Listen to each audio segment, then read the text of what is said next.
नमस्कार दोस्तों, मैं ऋतु द्विवेदी फिर से एक नई कहानी के साथ उपस्थित हुई जिसका नाम है सियार और ढोल। तो सुनिए the jackal and the drum की बहुत ही मज़ेदार कहानी। एक बार एक जंगल के निकट दो राजाओं के बीच घोर युद्ध हुआ। एक जीता दूसरा हारा। सेनाएं अपने नगरों को लौट गईं। बस सेना का एक ढोल पीछे रह गया। उस ढोल को बजा बजाकर सेना के साथ गए भान बाज चारण रात को वीरता की कहानियां सुनाते थे। युद्ध के बाद एक दिन आंधी आई। आंधी के जोर में वह ढोल लुढ़कता पुढ़कता एक सूखे पेड़ के पास जाकर टिक गया।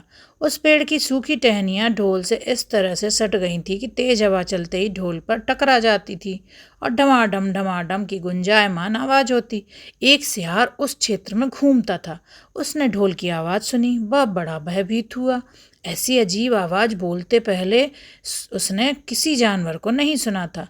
वह सोचने लगा कि यह कैसा जानवर है जो ऐसी जोरदार बोली बोलता है, ढमाढम ढमाढम। सियार छिपकर ढोल को देखता रहता, यह जानने के लिए कि यह जीव उड़ने वाला है या चार टांगों वाला, यह दौड़ने वाला। वो सोचा यह चार टांगों पर दौड़ने वाला है, कैसा है पता नहीं। एक दिन सियार झाड़ी के पीछे छुपकर ढोल पर नजर रखे था। तभी पेड़ से नीचे उतरती हुई गिलहरी कूदकर ढोल पर उतरी। हल्की सी ढम की आवाज भी हुई।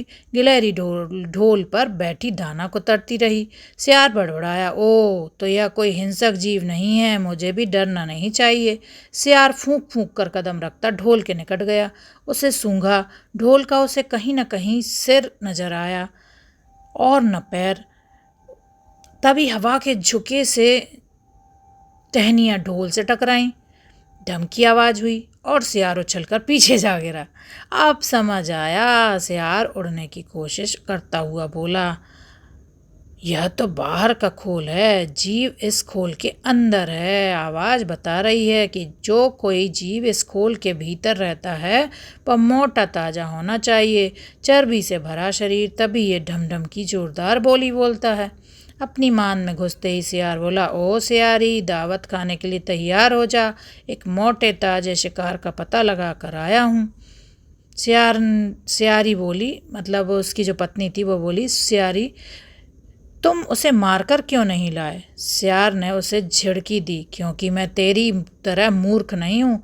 वह एक खोल के भीतर छिपा बैठा है। खोल ऐसा है कि उसमें दो तरफ सूखी चमड़ी के दरवाजे हैं।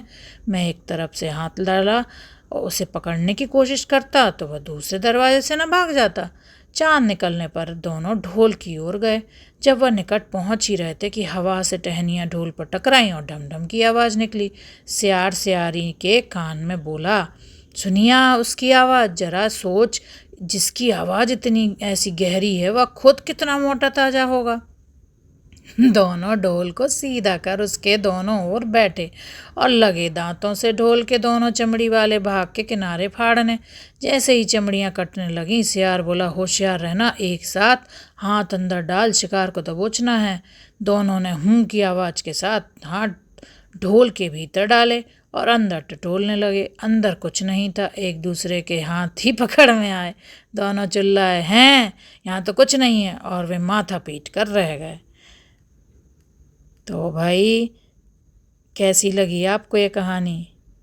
तो भाई सियार और ढोल, इस कहानी से हमें क्या शिक्षा मिलती है कि केवल दिखावा करने या झूठी बातें करने से कुछ हासिल नहीं होता, बल्कि सच्चाई और मेहनत से काम करना चाहिए।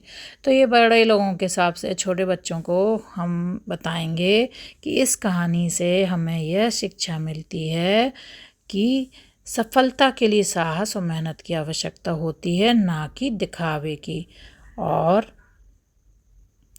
हमें अपने डर पर काबू पाना चाहिए और अपने लक्ष्य को प्राप्त करने के लिए मेहनत करनी चाहिए, भले ही रास्ते में कितनी भी कठिनाइयाँ क्यों ना आए। सियार को पता चलता है कि ढोल में कोई नहीं है, बल्कि हवा से टकराने वाली आम की टहनियों से आवाज़ आ रही है। तो जब उसने अपने डर पर काबू पा लिया और उसने और उसकी पत्नी दोनों ने मिलकर उसको फाड़ के देखा, तब उन्हें पता चल गया कि ये आवाज़ एक किसी अंदर से रहने वाले जानवर की नहीं थी, बल्कि एक टहनियों से दोनों तरफ पढ़ने वाले दबाव की वजह से आती थी। तो किसी भी चीज़ से डर के रहने से कोई फ़ायदा नहीं है, हमें डर के आगे जीत को पाना ही है। तो मिलते हैं फिर से नई कहानी के साथ। धन्यवाद। नमः शिवाय। तो दोस्तों, आपको ये सब कहानियाँ कैसी लग रही हैं ज़रूर बताइएगा। अच्छी लगें तो लाइक करें, कमेंट करें और शेयर ज़रूर करें, सब्सक्राइब भी करें। अपने घर के प्यारे से छोटे छोटे बच्चों को ये कहानियाँ ज़रूर सुनाइए, जिससे कि वो शिक्षाप्रद कहानियों से नैतिक मूल्यों की शिक्षा लें और जीवन में खूब तरक्की करें।